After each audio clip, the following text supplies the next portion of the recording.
నమస్తే welcome to our channel. Andhra Pradesh మాజీ ముఖ్యమంత్రి వైసీపీ అధినేత వైఎస్ జగన్మోహన్ రెడ్డి నిన్న కృష్ణా జిల్లాలో పర్యటించిన సంగతి తెలిసిందే. మరి ఈ పర్యటనలో ఏపీ ముఖ్యమంత్రి చంద్రబాబు నాయుడు గారిపైన అదేవిధంగా లోకేష్ గారిపైన ఆయన కీలక కామెంట్స్ చేశారు.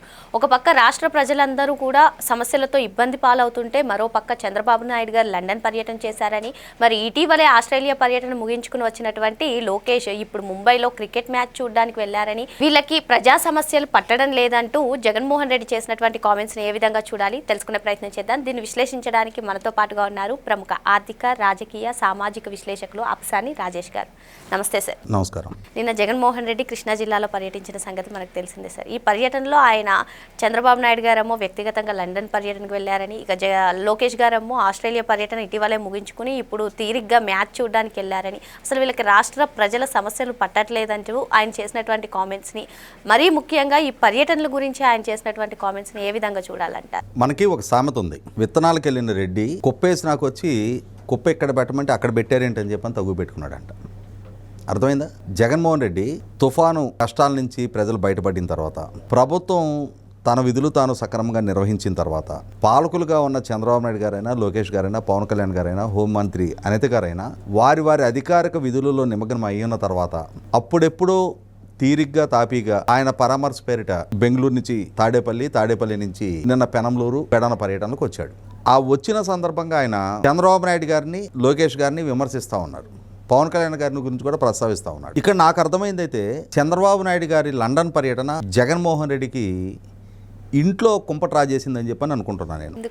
కారణం ఏంటంటే చంద్రబాబు నాయుడు గారు ఇప్పుడు లండన్ పర్యటనకి ఎందుకు వెళ్ళారు? చంద్రబాబు నాయుడు గారు సతీమణి భువనేశ్వర్ గారు ఇన్స్టిట్యూట్ ఆఫ్ డైరెక్టర్స్ వాళ్ళు ప్రకటించిన డిస్టింగ్విష్డ్ ఫెలోషిప్ అవార్డు, అలాగే ఎక్సలెన్సీ ఇన్ కార్పొరేట్ గవర్నెన్స్ తరపున గోల్డెన్ పీకాక్ అవార్డు, ఈ అవార్డులు అందుకోవటం కోసం భువనేశ్వర్ గారికి ఇన్స్టిట్యూట్ ఆఫ్ డైరెక్టర్స్ వాళ్ళు ప్రకటించడం, భువనేశ్వర్ గారు ఆ అవార్డులు అందుకుంటున్న సందర్భంగా తన సతీమణికి అంతటి ప్రతిష్టాత్మక అంతర్జాతీయ అవార్డులు దక్కిన నేపథ్యంలో తాను కూడా ఆ సందర్భంగా తన సమక్షంలో ఉండటం గౌరవప్రదంగా భావించి ఆమెను ప్రోత్సహించినట్టుగా ఉంటుంది అనే ఉద్దేశంతో చంద్రబాబు నాయుడు గారు వెళ్ళారు. అలా వ్యక్తిగత పర్యటనకు వెళ్తూ కూడా ఆయన స్వకార్యం స్వామికార్యం కలిసి వచ్చేటట్టుగా అక్కడ కూడా చాలామంది పారిశ్రామికవేత్తలతోటి రేపు నవంబర్ 14-15 తారీఖుల్లో రాష్ట్రంలో జరగబోతున్న సిఏఏ కన్వెన్షన్ గురించి మాట్లాడుతూ వచ్చారు. రాష్ట్ర ప్రభుత్వ మెరుగైన పారిశ్రామిక పెట్టుబడిదారుల పాలసీస్ గురించి వివరం చెప్పారు. రాష్ట్రంలో ఉన్న మెరుగైన అవకాశాల గురించి వాళ్ళకి వివరం చెప్పారు. వాళ్ళని ఏ రంగాల్లో రాష్ట్రంలో పెట్టుబడి పెడితే ఎంత త్వరితగతిన రాష్ట్ర ప్రభుత్వ పరంగా ఏ సహకారాలు అందిస్తామో చెప్పారు. అంటే ఆయన ఏ పర్యటనకు వెళ్ళినా, ఎవరిని కలిసినా తన వ్యక్తిగత అవసరాల కన్నా, తన వ్యక్తిగత జీవితం కన్నా కూడా రాష్ట్రానికి ఎంతటి ప్రాధాన్యత ఇస్తున్నారు అనేది మనకందరికీ తేటతెల్లమైంది. ఇక్కడ భువనేశ్వర్ గారికి అవార్డులు రావడం జగన్మోహన్ రెడ్డి గారు జీర్ణించుకోలేకపోతున్నారు. కారణం ఏంటి అంటే ఆయన సతీమణి కూడా, ఆవిడ కూడా భారతీయ సిమెంట్స్ సంస్థ ఆవిడ నిర్వహిస్తూ ఉన్నారు. అలాగే Jagathi publications, Indira television, Sakshi paper and Sakshi television ఆవిడ నిర్వహణలోనే ఉంది. ఉన్నా కూడా మరి ఆమెనెవరు కనీసం లండన్ సంగతి వదిలిపెట్టు, భారతదేశంలో కూడా కనీసం ఆ తాడేపల్లిలో ఆయన ఇంటి పక్కన వాళ్ళు కూడా పిలిచి అక్కడ జరిగే వినాయక మండపాల్లోనో ఇంకో దగ్గర అయినా సరే, ఇదిగోమ్మా ఈ బహుమతి అట్టిపెట్టుకో అని చెప్పని ఆమెనెవరు గుర్తించి ఆమెకు అవార్డు ఇవ్వట్లా. ఇది ఆయన జీర్ణించుకోలేకపోతా ఉన్నాడు. రాష్ట్ర పాలకుడిగా చంద్రబాబు నాయుడు గారు ఉన్నారు. హెరిటేజ్ సంస్థ నాయకురాలుగా, ఎండీగా కొనసాగుతున్న భువనేశ్వర్ గారు ఎన్టీఆర్ ట్రస్ట్ నిర్వహణ ద్వారా, ఎన్టీఆర్ చారిటబుల్ ట్రస్ట్ నిర్వహణ ద్వారా ఆమె చేస్తున్న సేవా కార్యక్రమాలు, ఆ సేవా కార్యక్రమాలని గుర్తించి గౌరవించి డిస్టింగ్విష్డ్ ఫెలోషిప్ అవార్డు ఇచ్చారు ఇవాళ. మరి ఆమెను చూసి అసూయపడితే ఏమొస్తుంది? ఇవాళ చంద్రబాబు నాయుడు గారికి, భువనేశ్వర్ గారికి పాలు పెరుగు వ్యాపారం. మీలాగా లక్షల కోట్ల ఆస్తిపాస్తులు వాళ్ళకి లేవు. ఆ ఉన్న దాంట్లోనే ఎన్టీ రామారావు గారి పేరిట ఒక చారిటబుల్ ట్రస్ట్ ఏర్పాటు చేసి 25 సంవత్సరాల క్రితం ఆ ట్రస్ట్ ఏర్పాటైంది. ఈరోజు నిన్న మొన్న కాదు. ఆ ట్రస్ట్ ద్వారా ఎన్ని కార్యక్రమాలు వాళ్ళు నిర్వహణ చేస్తూ ఉన్నారు. మీది ఒక రాజకీయ పార్టీయే కదా. మీ పార్టీ తరపున కూడా కష్టాలు నష్టాలు ఎదుర్కొంటున్న కొందరు కార్యకర్తలు ఉంటారు కదా.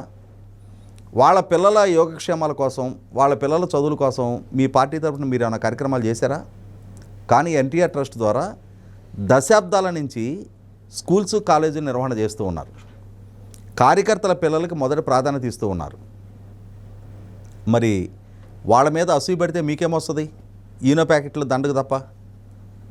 ఇవాళ ప్రకృతి వైపరీత్యాలు సంభవించిన ఇవాళ ఎన్టీఆర్ ట్రస్టు వెన్నుదన్నుతోటి బసవతారక క్యాన్సర్ హాస్పిటల్ ఏ స్థాయిలో నిర్వహణ జరుగుతూ ఉంది.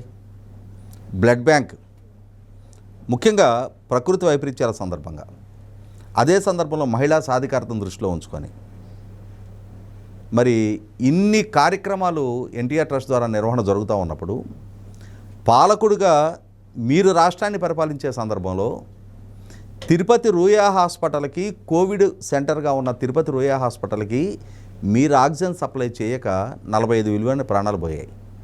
కానీ ఎన్టీఆర్ ట్రస్ట్ ద్వారా భువనేశ్వర్ గారు రాష్ట్రంలో వివిధ ప్రాంతాల్లో వాళ్ళ ట్రస్టు ద్వారా వాళ్ళు ఖర్చు పెట్టి ఆక్సిజన్ ప్లాంట్లు ఏర్పాటు చేశారు. అదే సందర్భంలో మీ జిల్లాలో అన్నమయ్య ప్రాజెక్టు బ్రీచ్ అయితే రాష్ట్ర ముఖ్యమంత్రిగా మీరుండి మీ నిర్వాహక పర్యవసానం ఒక ప్రాజెక్టు కొట్టుకుపోతే నవంబర్ 19 సంఘటన జరిగితే డిసెంబర్ 2వ తారీఖు రోజు మీరు ఆ బాధితులను పరామర్శించడానికి వెళ్ళారు. కానీ ఎన్టీఆర్ ట్రస్ట్ ద్వారా భువనేశ్వర్ గారు అక్కడ బాధితులకి సహాయ చర్యల్లో పాల్గొన్నారు. అందుకు ఆమెకి డిస్టింగ్విష్డ్ ఫెలోషిప్ అవార్డు వచ్చింది. మరి మీరు, మీ సతీమణి,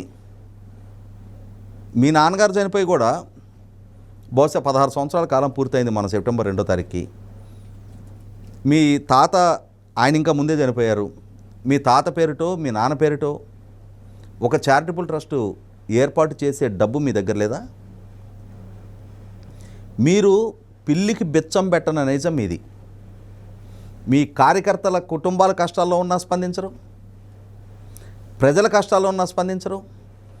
దశాబ్దాల తరబడి మిమ్మల్ని ఎన్నుకుంటూ వస్తున్న కడప జిల్లా ప్రజల కష్టాల్లో ఉన్నా స్పందించరు.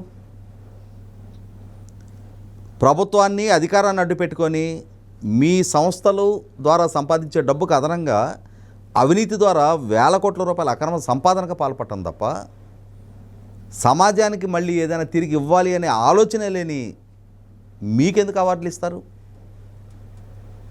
మీరు చంద్రబాబు నాయుడు గారు లండన్ పర్యటనకు వెళ్ళారు అని చెప్పని ఎంత మీ కడుపులో మంట దాచుకోలేక అది ఆవేదన రూపంలోనో ఇంకో రూపంలోనో మీ ఇంట్లో నీ వల్ల నాకు కూడా ఏ అవార్డులు రావటం లేదు చూసావా, భువనేశ్వర్ గారికి అవార్డు రాగానే చంద్రబాబు నాయుడు గారు కూడా వెంట వెళ్ళారు అక్కడికి అని చెప్పని బహుశా ఆమె మిమ్మల్ని నిలవనీయట్లేదేమో.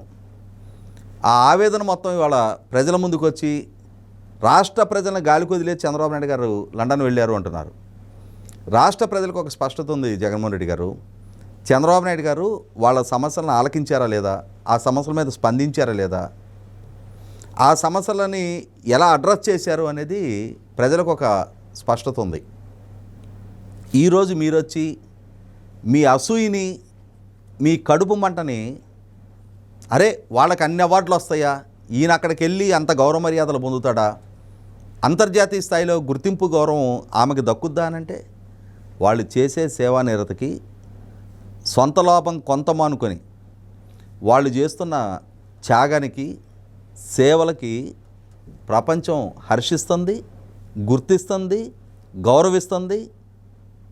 బీయింగ్ ఏ ప్రౌడ్ హస్బెండ్, తన సతీమణి సాధించిన ఈ విజయాల పట్ల సగర్వంగా తలెత్తుకొని చంద్రబాబు నాయుడు గారు కూడా నిన్న అదే సభావేదిక మీద నుంచి అక్కడ మాట్లాడే సందర్భంలో కూడా ఆయన రాష్ట్రం గురించే మాట్లాడారు. అంతేగాని మీలాగా మా ఇంటికి వస్తే ఏం తెస్తావు, మీ ఇంటికి వస్తే ఏమి ఇస్తావు అని చెప్పనే నైజంతో ఉన్న దంపతులు వాళ్ళు కాదు.